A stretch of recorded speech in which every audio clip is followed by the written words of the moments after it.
right, here's a question that gets asked a lot, and I'm going to go ahead and answer it for you in case you didn't know to ask or you've wondered and just hadn't had a chance to ask, and that is, what is MEC and MV for ACA? Well, first of all, MEC stands for minimum essential coverage, and MV stands for minimum value. Now, MEC is the lower threshold of a minimum value, meaning it only gives you basic to a little bit robust coverage for acute services. Acute services meaning doctor visits, specialist visits, urgent care, lab, x-ray, and pharmacy, drug benefits. So that's really what a MEC covers. Now, minimum value, what that means in the eyes of the ACA is the plan needs to cover at least 60% actuarial value of the expenses that are allowed within any plan design offered to the employees.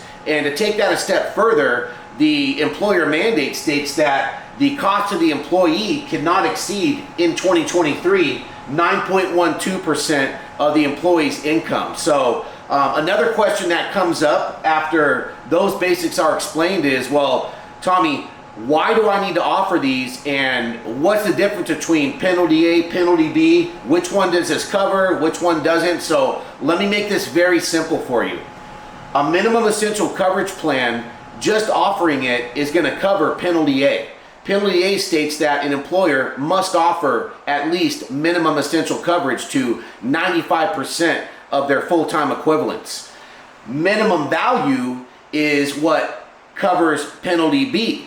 If the employer is not offering a fully insured plan that covers at least 60% actuarial value, that employee can in turn go to the state, receive a premium tax credit or subsidy, all depends on who you're asking, and receive a health plan that will trigger penalty B, which will be ensued on the employer per employee that gets a subsidy. So backing up again, when you offer a MEC plan, just offering it covers penalty A. Now, the more employees that are on a MEC plan, the more employees will be unqualified to receive this subsidy, which will trigger penalty B. So that part of the conversation can get kind of complicated. It also depends on the scenario, and there's just a lot of things that really justify having a Zoom call or a phone conversation. Doing a video on the explanation of that and what blocks an employee from getting a subsidy and why, there's just not enough to say on a video, and it can be taken out of context and seem a little malicious, which it's not.